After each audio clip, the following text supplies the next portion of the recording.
After that meeting, I had numerous communications with Hunter, Walker, Gilliar, and Jim Biden regarding the allocation of the equity ownership of Sinohawk.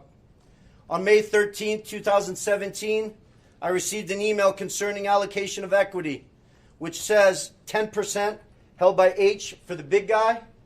In that email, there's no question that H stands for Hunter, big guy for his father, Joe Biden, and Jim for Jim Biden. In fact, Hunter often referred to his father as the big guy or my chairman. Fake news the mainstream media decried about this email 5/13/2017, where you just heard Tony Bobulinski talk about 10 held for the big guy. Well, now we know exactly who the big guy is. It, of course, is not Hunter Biden, and that's H. But it's more important, something that happened immediately afterwards, something that changed the entire narrative immediately. Chuck Grassley hitting the Senate floor talking about a part of it. What was he talking about? What is this insurance policy? And how is this the bombshell that may finally end the Biden reign? We're going to cover that here today. It's fairly simple. We've been telling you it's coming, and now it just hit everyone squarely between the eyes. Now, before I get there, if you haven't subscribed to Lisa's channel yet, please just take a few seconds to do that. If you haven't subscribed to mine, she'll put a link above. Can't tell you how much that means to us. And as a huge favor to Lisa, if you could visit her sponsor, just simply go to lisahavengold.com. You'll see Noble Gold Investments Company, I hope you're familiar with. Longtime sponsor, amazing company. And right now, with every approved plan, you're going to get this amazing quarter-ounce gold bullion coin. It's an amazing gift, amazing company, amazing way to protect your retirement. So make sure, again, you get to lisahavengold.com. Noble Gold Investments. Learn about self-directed IRAs, tax, fees, insurance, IRA-approved coins, bars, and a whole lot more. Amazing sponsor, amazing company, Noble Gold Investments. But now, let's get back to this broadcast. Do you remember when the mainstream Mockingbird media simply diffused everything Tony Bobulinski said, a Fox News reporter, just debunked the latest conservative effort to smear Joe Biden? All about those texts and emails released by Tony Bobulinski. Of course, they weren't true. You searched CNN, you couldn't even find Bobulinski. The story simply didn't exist. Here you see on PolitiFact, there's no credible evidence that Joe Biden played a role in the family's foreign business activities. Tony Bobulinski, front and center. Again, Wall Street Journal. Former vice president says he has no involvement. Corporate records reviewed by Wall Street Journal show there's no role for Joe Biden. Remember, this is the Mockingbird media. This is how they do what they do.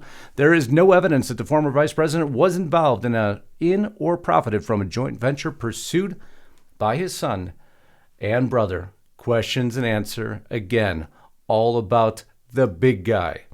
It didn't stop there. Vox, of course, would take a deep stab at trying to make sure that this was completely diffused about the alleged email, as they so state, from Tony, seeing their 10 held by H for the big guy. The same statement over and over and over again diffused. The Associated Press could not independently verify Bobulinski's allegations, and Biden has said he has never taken any money from foreign countries. Of course not. PolitiFact even took a deeper dive. Tony Bobulinski, Hunter Biden, and China, an explainer, but you don't have to go far in to figure out what they state. No credible news outlets have reported on wrongdoing or role held by Joe Biden, and Biden's campaign has denied that their candidate got involved or stood to gain from the venture or any other overseas business arrangement. But at least one was telling us the truth the whole time.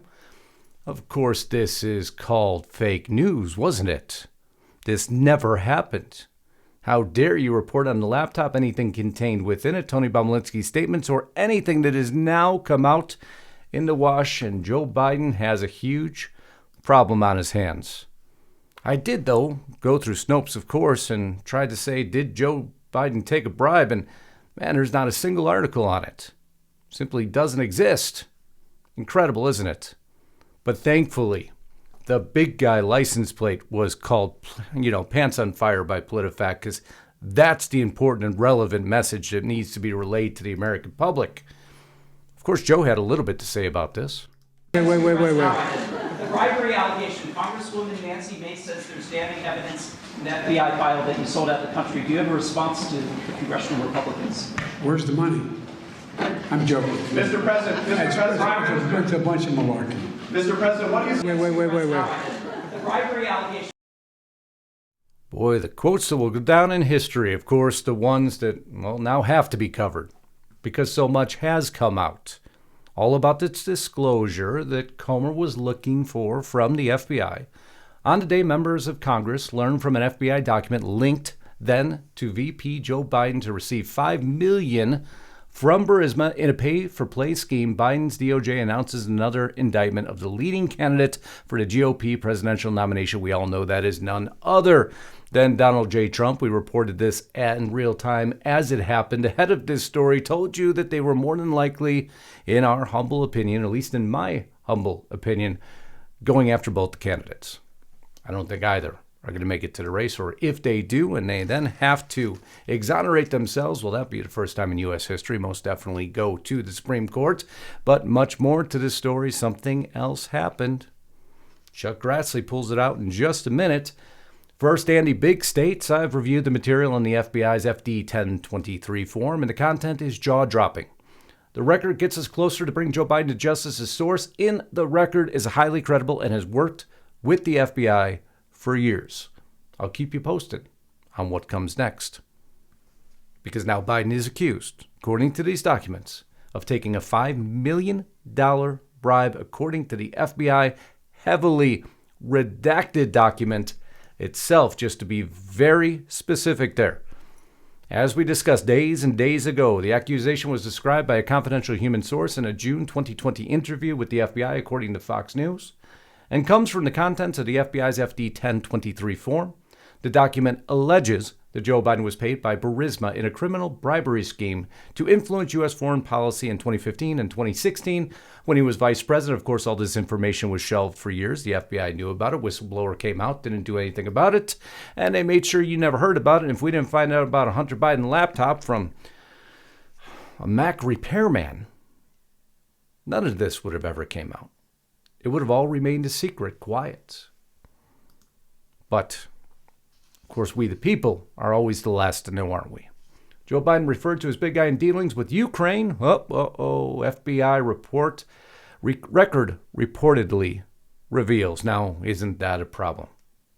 How many people had their accounts taken down for claiming what was an inconvenient fact to the Mockingbird media at the time? And now here we are. What goes around comes around. Burisma boss, in alleged Biden bribe scheme, claims to have 15 taped conversation with Hunter, 2 with Joe. Well, that takes us back to Tony Bobulinski's statement itself now, doesn't it? It appears now we know who the big guy is, and it appears somebody, well, they kept a little safety in their pocket. They kept the recordings in case the FBI document didn't come out in their favor or was redacted so heavily it would maybe even hide some of the truth. Burisma executive who allegedly paid, oh, now this is on mainstream media. Well, now they have to come out. The recordings are out there. And they point the finger of blame at, well, what appears to be one person. That person is Joe Biden. The statement here by Chuck Grassley. Document can't be made public to 300 million Americans if they're interested in reading it. Now, accordingly, Congress still lacks a full and complete picture with respect to what that document really says. That's why it's important that the document be made public without unnecessary redactions for the American people to see. Can you believe redacting an unclassified document? So now, let me assist for the purposes of more transparency on this subject. The 1023 produced to the House committees redacted reference that the foreign national who allegedly bribed Joe and Hunter Biden allegedly has audio recordings of his conversation with them. 17 such recordings. According to the 1023, the foreign national possesses 15 audio recordings of phone calls between him and Hunter Biden. According to the 1023, the foreign national possesses 2 audio recordings of phone calls between him and then Vice President Joe Biden. These recordings were allegedly kept as a sort of insurance policy for the foreign national in case that he got into a tight spot. The 1023 also indicates that then Vice President Joe Biden may have been involved in bereavement employing Hunter Biden. Based on the facts known to the Congress and the public, it's clear that the Justice Department, the FBI, haven't nearly had the same laser focus on the Biden family. Down goes Frazier. Down goes Frazier out of nowhere, out of left field, comes the flying fastball. And now, well, it appears it's all out there. The house of cards has finally been kicked down. How far will this go? We have yet to know. All we know now is who the big guy is, according to FBI documents. We know there's recordings supporting that documentation. We know that the FBI and Department of Justice is slow-rolled or completely ignored this from the very beginning. We know that thousands on top of thousands of accounts were taken down for even attempting to talk about it. We know that the Mockingbird media made sure you didn't hear about it. Boy, don't you feel alone for a little while? It appears we, the people, are always the last to know in all these schemes. Because we, the people, are the last people that they want to know the truth. Because the truth is awfully ugly now, isn't it? Hope you enjoyed the broadcast. More to come. We're going to continue to cover this storyline because it is one of the most relevant news stories today. That's why we've covered every development, and we will continue to do so. I love you all. Until next time, Godspeed and God bless. Justice Knight, signing out.